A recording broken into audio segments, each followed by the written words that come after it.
For those of you that don't know me, my name is Mark Warner. I am the president and founder of the Crum Group. We buy businesses primarily through owner financing and build them up, optimize them, connect with people, develop, keep the legacy of those businesses going. Along with that, I started two companies. One is Crum Construction and Design, that it builds beautiful custom homes, unique commercial projects. I have an amazing team there that can accomplish about anything. And I also own the Green Mick Car Wash in Traverse City, East Bay, that we started about 3 years ago. And just loving building amazing teams there. And we have an amazing team there as well that does an incredible job washing cars in the community. And this is my first probably YouTube video that's going out there, and I've decided this is something that I would love to do, to connect with people, have conversations with people. In the future, I'll definitely be interviewing lots of people along with conversations. You might see me driving in a truck from time to time as conversations, or sitting and having a cigar. I enjoy a cigar and having a conversation. Sometimes that'll be with friends. But here's my first video. So today I really wanted to talk about the kind of inferiority complex we have as business owners as we're going through life and we're growing and developing ourselves and trying to be all that we were created to be, that we were given vision and talent and dreams to be. And how, as we achieve different levels, we often feel very inadequate, inferior, not capable. And I just want to have a conversation about that today. So I have definitely experienced this many times in my life as I've grown. And a lot of times this happens, the inferiority happens when we have done something relatively well. We're growing into a new phase in our lives, whether it's in business, career, relationships, opportunities, and we've not really fully experienced it. And so we see 20% of what needs to be done. We're kind of taking a jump off a cliff. But yet we have to move forward with confidence, otherwise the people either around us, the people that we're leading, our families, even ourselves begin to doubt and question, and then don't accomplish what we've set out to do. And so just sometimes taking that leap is a difficult thing. And it's why probably 90% of people really don't do a lot with their lives, is because there is a huge feeling of inferiority that happens where we don't trust ourselves. We feel like maybe we're lying to ourselves a little bit, and that there doesn't seem to be a way that we can actually do these things. But the truth is, often that is a tactic of the enemy to destroy our confidence and our ability. Often the Lord gives us an idea or a vision or a dream, but doesn't fully give us the day-to-day steps, so to speak. And we have to just walk by faith and continue moving in that direction, keeping that in the focus.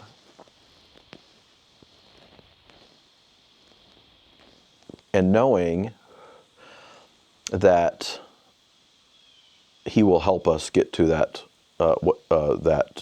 mission, that plan that He's created us for.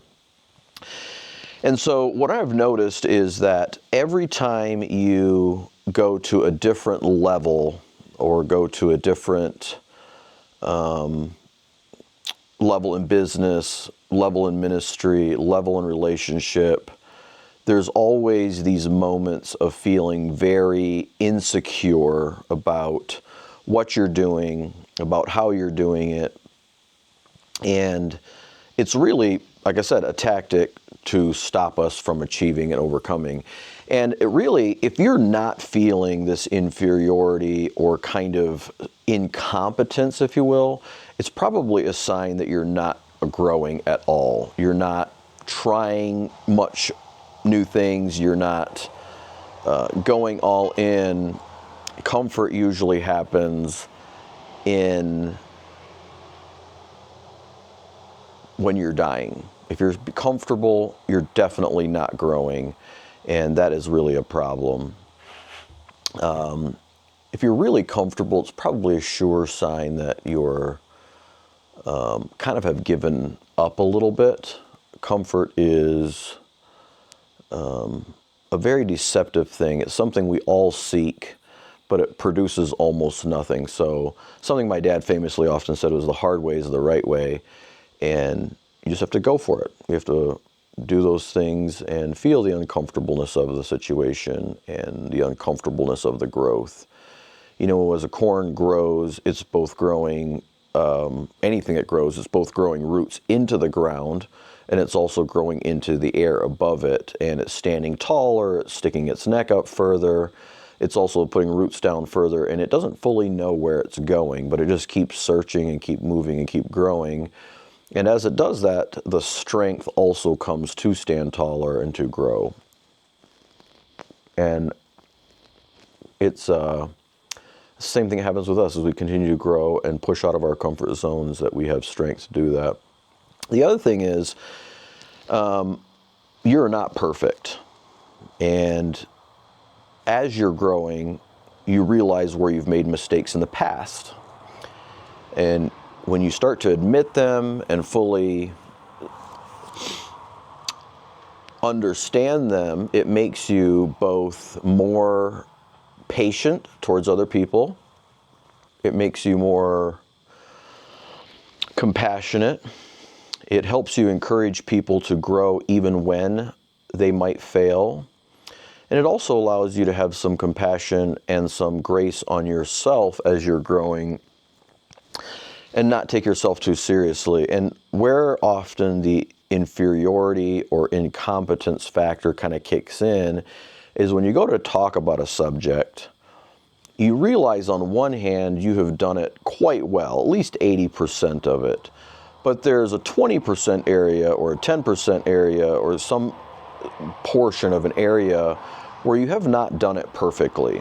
And so when you talk about it, some of your friends or family or business or employees might go, well, yeah, that's true, but here's an example when he didn't do that or he wasn't that good. And you have to allow yourself in growth is that we don't expect perfection out of other people, and you can't expect it out of yourself either. You have to grow in confidence, knowing that your motives are correct and that you want to be good and you want to be a blessing and be kind and be consistent, but also knowing that you aren't perfect. And if somebody wants to hold you to that standard, that's a little bit on them, and they're probably just suffering themselves because they certainly aren't perfect either, and I've never met anybody that is. So allowing myself that grace to do that as I'm moving into doing videos and podcasts and having conversations and recording myself, it is very self-conscious. It's very, and if we get too self-absorbed, we just don't do it because we care too much about what other people think. And I was having a conversation with my cousin Ruth Ann, who has just been a great encouragement to me recently. She's done some wonderful things, and she said, it's really selfish of us not to share the things that we've learned because we're afraid of what other people might think. It's really a selfish factor. It's basically taking a talent and a gift, the thing that we've learned, and burying it and not letting it produce and produce results in other people as well. So that was a really encouragement that we had a conversation earlier today about. It's kind of giving me that confidence to keep going and recording these things and learning how to do this better. And I'm sure there's a lot of parts that I'll edit out, and I may be smoking a cigar sometimes that doesn't want to stay lit, like this one. Sometimes I may not, and may have a great conversation with friends, but I'm going to be recording a lot of these over the next of my lifetime. And I hope you find them encouraging and a blessing, and love you to subscribe and listen. Any comments you have, happy to hear them. Reach out if you need anything. Have a wonderful day.